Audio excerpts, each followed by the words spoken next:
សូមនមស្ការចំពោះគុណប្រតនដាស្រីគោរពសូមជម្រាបសួរអ្នកសិក្សានិងអ្នកតាមដាន Channel កូនជឿន VP អក្សរសិល្ប៍ខ្មែរ Digital ទាំងអស់សូមក្រឡេកមើលនៅរូបភាពបន្តិចភាពស្ងប់ស្ងាត់និងសន្តិភាពនៅក្នុងរូបរាងរបស់ព្រះសម្មាសម្ពុទ្ធគឺជាអ្វីដែលមនុស្សសម័យនេះកំពុងតែស្វែងរកបំផុតនៅក្នុងយុគសម័យ Digital ដែលព័ត៌មានលឿនពេកការប្រកួតប្រជែងខ្ពស់ពេកគឺនឹងការរិះគន់តាមអនឡាញអាចកើតឡើងគ្រប់ពេលសំណួរគឺតើចិត្តរបស់យើងធ្ងន់ទ្រាំ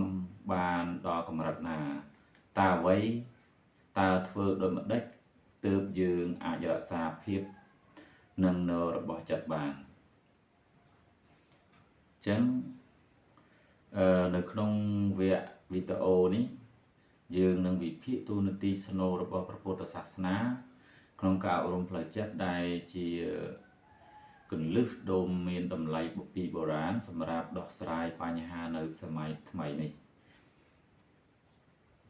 ជាដំបូងយើងត្រូវយល់ពីគន្លឹះឬគ្រឹះនៃព្រះពុទ្ធសាសនាដែលជាមូលដ្ឋាននៃការអប់រំផ្លូវចិត្តគឺអរិយសច្ចៈ4មិនមែនគ្រាន់តែជាការជឿទេតែជាការវិភាគស៊ីជម្រៅសច្ចៈទី1គឺទុក្ខសច្ចព្រះពុទ្ធបង្រៀនយើងឲ្យទទួលស្គាល់ថាបញ្ហានិងការឈឺចាប់គឺទុក្ខមានមែនការឈឺចាប់មិនមែនជាការបរាជ័យទេតែជាការពិតរបស់ជីវិតសច្ចៈទី2គឺសមុទយសច្ចៈព្រះពុទ្ធបានវិភាគយ៉ាងច្បាស់មូលហេតុនៃទុក្ខគឺមកពីសេចក្តីប្រាថ្នាតណ្ហាឬការជាប់ជំពាក់របស់យើងវិភាគការយល់ដឹងពីសច្ចៈទាំងពីរនេះជួយយើងឲ្យចេះកំណត់មូលហេតុនៃភាពតានតឹងផ្លូវចិត្តរបស់យើងដោយមិនបន្ទោសអ្នកដទៃឬក៏វាសនានេះជាការយល់ដឹងផ្លូវចិត្តតាមបែបពិតជាសាស្ត្រតើប្រធរឲ្យយើងអនុវត្តអ្វីខ្លះយើងផ្ដោតលើឧ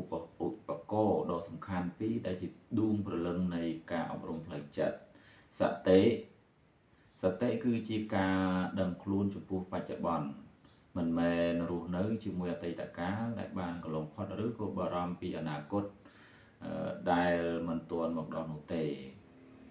ក្នុងអក្សរសិល្ប៍ខ្មែរយើងដូចជារឿងរាមកេរ្តិ៍ពេលដែលតួអង្គសំខាន់ជួបវិបត្តិជារឿយពួកគេតែងតែងាកមករកការតាំងសមាធិឬការគិតពិចារណាដោយស្ងប់ស្ងាត់ជាមុនសិនមុននឹងសម្រេចចិត្តនេះគឺជាបញ្ហាបង្ហាញពីធម៌ពលនៃសតិមេត្តានិងករុណាព្រះពុទ្ធសាសនាបង្រៀនយើងឲ្យមើលឃើញការឈឺចាប់របស់អ្នកដទៃហើយចង់ឲ្យគេបានសុខមេត្តានិងរួចផុតពីទុក្ខគឺករុណានៅពេលដែលចិត្តរបស់យើងពោរពេញទៅដោយការស្រឡាញ់និងការអាណិតអាសូរការលះបង់អាត្មានិយមនោះភាពតានតឹងផ្លូវចិត្តដែលកើតពីការប្រកួតប្រជែងឬការឈាននេះក៏ថយចុះដោយឯងក្នុងយុគសម័យ Digital គោលការណ៍ទាំងនេះមានប្រសិទ្ធភាពខ្លាំងណាស់ការគ្រប់គ្រងព័ត៌មានសតិជួយយើងឲ្យដឹងខ្លួនថាតើព័ត៌មានណាដែលចាំបាច់ត្រូវដឹងនិងព័ត៌មានណាដែលនាំឲ្យកើតទុក្ខយើងរៀនផ្ដាច់ខ្លួនចេញពីទូរស័ព្ទដោយដឹងខ្លួនការគ្រប់គ្រងមតិរិះគន់នៅពេលដែលយើងរងការរិះគន់តាមអនឡាញយើងអាចប្រើសតិដើម្បីដកដង្ហើមវែងមិនតភ្លាមតាមកំហឹងយើងអនុវត្តឧបេក្ខាការប្រងើយកន្តើយដោយធម៌លើអ្វីដែលមិនអាចគ្រប់គ្រងបានសរុបមកព្រះពុទ្ធសាសនាមិនមែនជាជំនឿតែមួយមុខនោះតែជាកម្មវិធីសិក្សាផ្លូវចិត្តដ៏មានប្រសិទ្ធភាពដែលមានតាំងពីរាប់ពាន់ឆ្នាំមកហើយការអនុវត្តនៅសតិនិងមេត្តាធម៌គឺជួយយើងឲ្យមានភាពរឹងមាំខាងផ្លូវចិត្តនិងចេះគ្រប់គ្រងជីវិតរស់នៅដោយមានតុល្យភាពនៅក្នុងពិភពលោកដ៏រុងរឿងនេះសូមកុំភ្លេចចុច Subscribe Channel និង Comment ប្រាប់ខ្ញុំផងថាតើអនុវត្តធម៌មួយណាដើម្បីគ្រប់គ្រងផ្លូវចិត្តរបស់អ្នកសូមអរគុណ